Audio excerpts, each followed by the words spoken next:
This is Derek Staley with ESFireworld.com, and I am joined by the Gunrun. So, Gunrun, we're at the Winter Championship, MLG Winter Championship. Can you talk a little bit about what you're doing here this weekend for Twitch? Oh, for Twitch? Not Yeah. too much, I guess. So I'm just hanging out here at the Winter Championship, MLG Columbus. Love this thing. So I was here like last year too, and wanted to come back, and it's just so nice, just going by the same place. I was like hanging out in the airport, drinking coffee with Ben, and doing like a lot of work, and like I'm down here, and it's been pretty swell. Like coming to MLG, having my VIP, and being able to go to the front row and just hang out and watch StarCraft has been amazing. Yeah, not really doing too much work here since it's not on us this time, per se, I guess. But yeah, like being down here, just meeting with old friends, and like yeah, just hanging out with people who like appreciate what I do. It's just amazing. Love it. Speaking of what you do, a lot of people know who you are because you basically fix streams. But can you explain exactly what you do on more of a day-to-day basis and what exactly your job is? Oh, day-to-day basis. Well, as of like the last month, I've just been traveling nonstop, just going to these events, make sure things go well. I was at the Texas Esports thing last week. Like it was really fun meeting those kids and hanging out and be able to like figure out when the problems would occur. But yeah, like my day-to-day at Twitch is just basically wake up, go to work, and yeah, just be on a computer all day, seeing where things go wrong, or working on some projects in the future, just like for the betterment of the website. Just been focusing on just researching new methods of streaming, making sure I'm there at like the high end, and just being able to help out anyone like with whatever problems they have. We have so many partners now at Twitch TV, and like issues will come up, or people don't know how to stream, and I'm there just teaching them how to get that stuff done, telling them what's the best equipment, and just making sure overall like it's a great quality product. Like I'm just really passionate about like what Twitch TV has become and what it will become in the future, and like to me that's just really important to make sure everyone is of quality and everyone is just like streaming at like the highest they can possibly do it with the equipment they've been given or the money they have to just like put towards broadcasting. Like for me, 2 years ago when I first started streaming StarCraft 2, broadcasting to me at the highest quality was very important.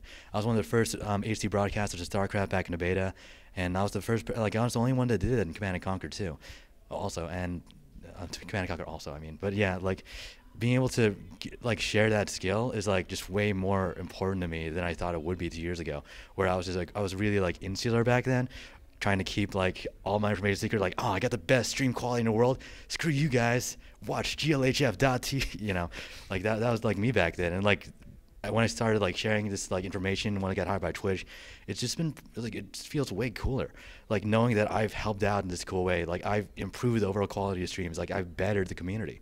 And knowing that is just amazing, and like makes my job amazing. Like I don't care how much I'm being paid or like what they do for me, but like just knowing that I'm helping out in this way, just like like beautiful to me.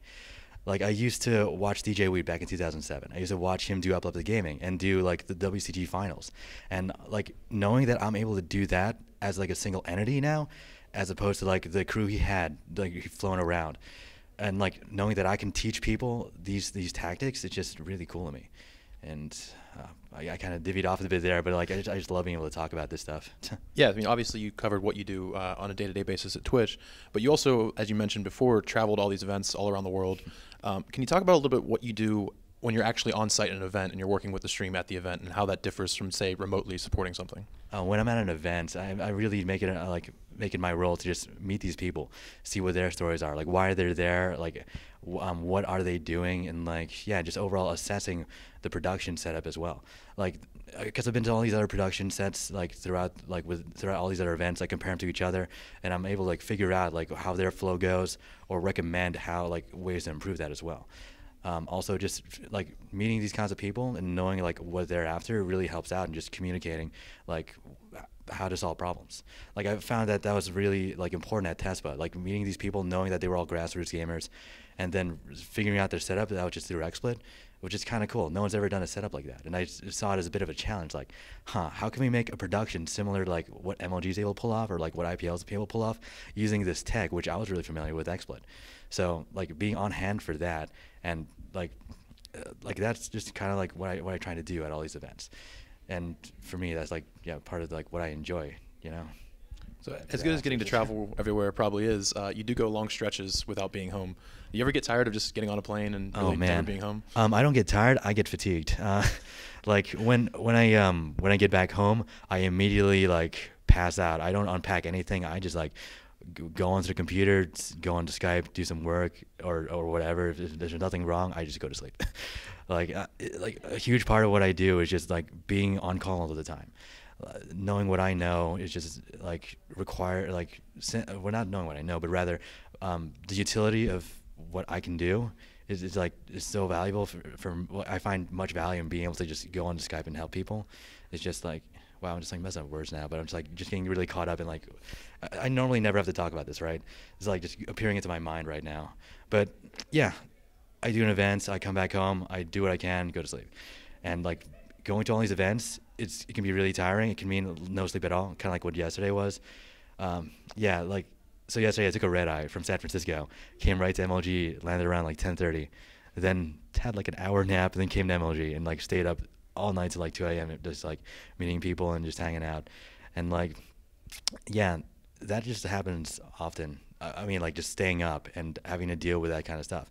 But for me though, since I travel, like I love traveling, it's not too big of a deal. And like I kind of pride myself on being able to be like this resilient, being able to like travel no matter like to any event, no matter what. If there's an event and they could use me, or like if there's like people there that like would be cool to meet, like I'll say like, hey, can I go? You know, talk to my Twitch guys and see like, oh, okay, cool, you can go Gunrun, and I'm just happy. Yeah, I'm with you on the red eye. I was in the same situation, except that you do it every week, and I do it once every. Oh well, the red eye that was the first time I actually did a red eye. Yeah, so I mean, I understand how that can be tiring pretty quickly. But a lot of people are going to hear, what you kind of talked about, what you do as a job, and kind of see that as a little bit of a dream job. Can you talk about what you were doing before you started Twitch and how you got your job? Oh man, so yeah, before Twitch it was just Justin TV.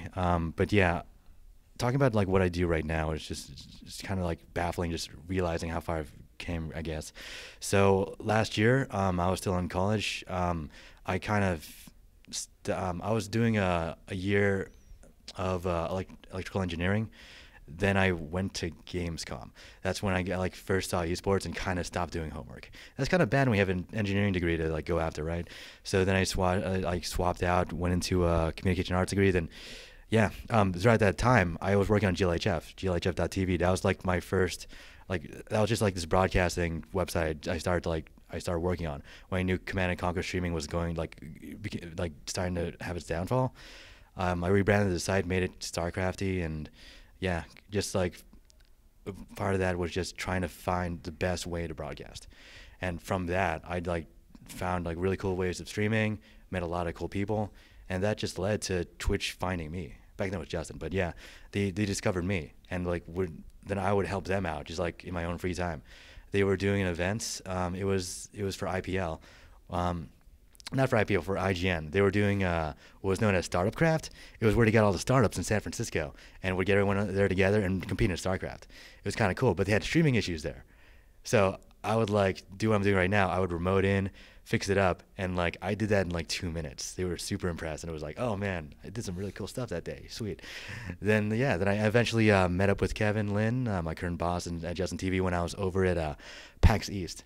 It was kind of lucky. Me and my friends just said hey, let's go to PAX. We have time, and our workload is about to get really ridiculous. So let's do it while we still can. So I went up to PAX, met Kevin. It was really cool, and yeah, they invited me to come down to MLG Dallas, and I'd be kind of remotely helping out people from where I was, New Jersey, and that just kind of led on to another thing, and eventually just picked up by Twitch. At that point, yeah, I flew out to San Francisco. Yeah, found some people to live with who were really cool. Yeah, I know. Yeah, and just kept from that point just trying to improve what I could do for Twitch, trying to grow esports, just grow video games in general. And yeah, to me, it really was the dream job. I still remember when I was talking about watching Marcus, DJ Weed back on Up to Gaming, seeing that show and what they did, and knowing that I was at that level, which is really cool. And it drove me to try to try to do what they did, but were forced to stop to do. Marcus, he had his own job at IT and could no longer do full-time esports. Marcus, Hogan, Rance, the other two guys who did it with him, they had to take other jobs because GGL just wasn't able to support Upload to Gaming anymore. So I found myself in that position, wow, I have this opportunity to further esports in the manner they did, to be just go to these events, to hang out, to do production, to help people out. And yeah, to me, that was a really good motivator to do what I'm doing right now, and it's really cool. So you touched on it a little bit, but obviously you did GLHF.TV. And before that, you were doing Command and Conquer streams. What originally drew you into streaming as sort of? Oh man, that's a fun story. So I was a big Command and Conquer fanboy. I like crazy fanboy. I don't want to talk about how much I hated Brood War at the time, but yeah, like I like it now, by the way. Back then, I used to just go around forums and stuff and check out the online community. I played Tiberium Sun and stuff. I mean Tiberium Wars, CNC3, which is competitive at the time. I played it, then I would check out the streams. What I would notice, it was really bad, like horrible. The commentators were out of sync. The websites they were using was really bad. It was back on live stream at the time. Yeah, like they didn't really like. It wasn't that they didn't know; it's that I knew I could do better. That was like my drive. Like, man, I don't have any commentators. I'm gonna try commentating. I love Marcus. And we were both born on the same date. Let's see if I can do this too. Like I made all these weird parallels to Marcus back in the day. I was this crazy raging Marcus fanboy, by the way, back in the day. I'm glad I got over it, but like at the time, like, oh man, I'm gonna make it just like EG. I'm gonna start my own stream. I went on to Ustream, registered to my account with the Gunrun, and like just got everything set up through Flash Media Live encoder and video screen capture. Yeah, old school stuff. And yeah, that's when I started commentating, and like it actually drew an audience. And at the time, like I knew some of the devs at EA because I used to do mods. I used to create mods for Command and Conquer. Command and Conquer Retarded was like the name of the mods. I was like 13 at the time, but yeah, like we just started. Like I started making all these mods and got really like I got somewhat popular in the Command and Conquer community, and I kind of like used those connections to build up my brand as GLHF, or at the time it was called CNC Live. But I just built up that brand and it continued. I always wanted to further it up. I always wanted to one up the competition. I saw some guy, oh, he's trying to do what I'm doing. Screw that. I spent like a month researching like the best way to do FMELE record, like encoding, find out the best equipment. And I would like spend like, hey guys, donate to me because I want to overclock. And like I'd be that guy. I'd ask for people like, yeah, I had no job at the time. My parents hated what I was doing because I wasn't making any money, and I was kind of like falling a little off in school a little bit. And like I got better when I dropped out and went to get a third degree. But yeah, just like I'd use the limited resources I had to figure out the best way to broadcast. And like I feel like by doing that, it's really improved my ability to like just help out and communicate with other people right now who are streaming on Twitch. Like I can really relate to what they're doing, and it drives me. And like I'm seeing what they're trying to become, and like I know what they could do to improve themselves, just being in that position, and how to probably communicate like the ways of solving this or like getting them to like just build it up. And yeah, just as overall, yeah, it just led up to what it was. I actually forgot what your question was. So, yeah. I'm sorry, I'm just getting way too into it right now. We'll move on. Yeah. So move. Do that. Did we good there? Did we get cut off? Or? Huh? Did we? Yeah, keep going. Good. All right. Okay, cool. We can edit that out, right? Yeah. Sweet. I think my mom's gonna watch. Hey, mom. All right. So moving into StarCraft, you did some commentary early on in StarCraft 2. For example, you did IEM New York. Oh man, yeah. The IEM New York, yeah. You did Code A.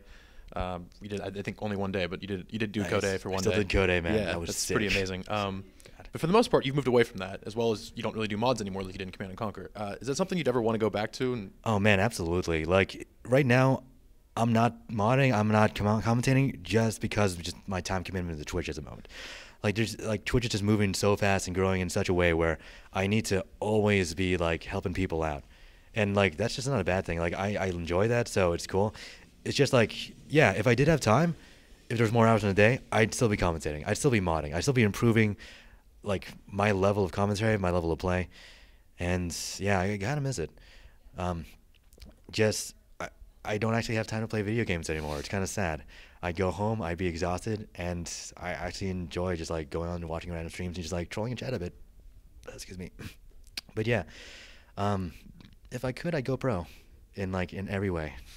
It's like, to me, I always just keep on thinking I want to do this. I want to be a pro Quake guy. After I won Lone Star Clash last weekend, I really wanted to get into Quake or like get into StarCraft 2. If I could just like dive into that for a little bit, winning Lone Star Clash's like little Quake free for all with all the pro players was one of the greatest moments of my life. Just being able to say I defeated White Raw, I defeated Stefano, I took down the Muslim. You know, like just being able to say that I did that. You just leave out the Quake part, but I know, I know, right? But after I won that event, I really wish there were cameras up there. I was just like, I threw down my headset, gave like the biggest scream ever, and like was just absolutely just in ecstasy of like esports at that moment. Like I've always seen other players get into that, and I finally could like justify like feeling that way after winning that. And like to me, that was just amazing. Like being on the other side and just being there for just like that little bit, being an actual pro gamer, at least in my definition. Like it was just so cool. And totally, after that moment, I was like legitimately considering, man, I need to like be a pro gamer of some sort. Like, is there some game where I could just like dive in and just like utterly dominate with a limited amount of time? And just like, of course, it doesn't exist, right? But I don't know. One day, maybe once streaming has gotten so easy, mainstream, I guess, like where I don't need to do anything anymore. Yeah, I'll go into pro gaming. I'll go into commentating again. I go into modding again. Just go back and just do all those little things I used to love. All right, so I mean, Twitch, you guys are partnered with a lot of the major tournaments now. You have a huge percentage of the players streaming on you guys. What's the next step? Where do you guys want to go next? What do you want to do next? Oh, what do I want to do next? Oh, in certain oh man, Twitch is growing quite huge. I just want to I want to meet everyone. Everyone, I'm kind of doing that right now with the way Twitch is growing, and I'm doing things that I would never imagine doing. I've met I've met people who I looked up to, like back when I was in high school, just from listening to podcasts. I've met with people like DJ Wheat, who I never thought I'd ever meet in my life, and that continues on to this day. 3 days ago, I work with the Idle Thumbs. They're one of my favorite podcasts in the world for video games. I was actually at their house running production for the stream, and it was unbelievably cool. Just from a fanboy kind of perspective, being there with these people who I really love the opinions of, who I'd listen to, and I'd actually have a conversation with them where I wasn't, oh my god, being able to have an actual video game conversation with those guys where I wasn't in total fanboy mode and they respected me was just amazing. Back when I first met DJ Weed, it was so bad. It was I was the craziest shaking fanboy ever. When I was at Devastation, I was right there and oh, okay, cool. I'll have this beer. I mean, I'll have this non-alcoholic beverage, and just Marcus right there, oh my god, weed. God, it was so embarrassing. But that, because of that happens so often now, I've been able to die it down, and I still have that hype no matter where I go. There's still people I want to meet. At Winter Arena, I met Sundance for the first time. Hey, you're Sundance, cool, what's up? And I never thought I'd be able to do that with a guy like him, and it still happens to this day. Partners too, I'm doing stuff at PAX East. I've met with the Penny Arcade people. I've actually donned a VIP badge at an MLG, at a PAX East, at an IPL. I'm still that 17-year-old kid who just learned about esports in my mind, and that kind of stuff just still blows me away to this day. So I guess that's also part of your earlier question too, what drives me, why can I still do these events? I'm still a kid inside. I still love doing that kind of stuff, and I still want to mod, and I still want to, yeah, whatever your question was, yeah. All right, Justin, thank you much for your time. Any last words? Oh man, last words. Follow me on Twitter. I'm trying to think of what people regret after you do interviews now. I remember talking to Taste Arts. I was oh damn, I forgot to talk about my Twitter and stuff. Twitter.com/thegunrun, twitch.tv/ that's it, I guess. If you have any streaming problems, check out my guide on Team Liquid. You can Google Streaming 101. I think it's one of the top ones there now. For advanced streaming questions about that sort, try to get me on Twitter. I think that's the best way to get at me right now, because I'm always on my phone and I try to respond if it's really simple or something. Yeah, I think I'm forgetting a lot of stuff, but yeah, hi Mom. Cool. All right, thanks man. All right, later.